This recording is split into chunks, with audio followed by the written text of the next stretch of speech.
દાહોદ ડિવિઝનમાં આવેલ 6 પોલીસ મથકોમાં કટકટ 10 નંબર. દાહોદ ડિવિઝનમાં આવેલ 6 પોલીસ મથકોમાં કબજે કરાયેલ અંદાજિત 1 કરોડ જેટલી કિંમતના વિદેશી દારૂના જથ્થાનો નાશ કરવામાં આવ્યો હતો.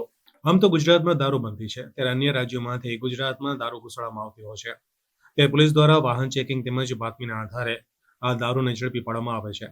આવા જ કેસમાં દાહોદ ડિવિઝનમાં આવેલ દાહોદ ટાઉન એ અને બી ડિવિઝન દાહોદ ગ્રામ્ય, ગરબાડા, કતવારા, જેસાપાડા પોલીસ મથકમાં છેલ્લા 1 વર્ષમાં કબજે કરાયેલા વિદેશી દારૂનો અંદાજે 1 કરોડ ઉપરાંતનો જથ્થો દાહોદના છાપરી ખાતે ખુલ્લા મેદાનમાં નાશ કરવામાં આવ્યો હતો.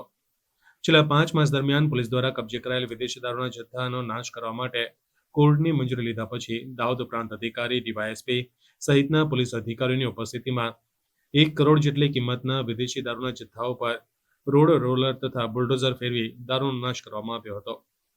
બુલડોઝર ફરતાની સાથે જ મેદાનમાં દારૂની રેલમછેલ થઈ ગઈ હતી. રાજ્ય સરકારની પ્રોહિબિશનની પ્રવૃત્તિ ડામવાની જે કડક નીતિ છે એ અન્વયે દાહોદ ડિવિઝનના એ ડિવિઝન, બી ડિવિઝન, રોલ, કતવારા, જેસાવાડા, ગરબાડા પોલીસ સ્ટેશનની અંદર છેલ્લા 5 મહિના ઉપરના ટાઈમમાંથી જે પ્રોહિબિશનનો મુદ્દામાલ પોલીસે કબજે કર્યો છે એ મુદ્દામાલને નામદાર કોર્ટમાંથી મંજૂરી મેળવીને એસડીએમશ્રીની અધ્યક્ષતામાં પ્રોહિબિશન સંબંધી આબકારી અધિકારી રૂબરૂમાં તથા પોલીસ સ્ટેશનની અન્ય અધિકારી હાજરીમાં વિડીયોગ્રાફી કરી એક્ઝિમેસી દ્વારા એમને ગણતરી કરી અને નાશ કરવા પ્રક્રિયા હાલમાં ચાલુમાં છે.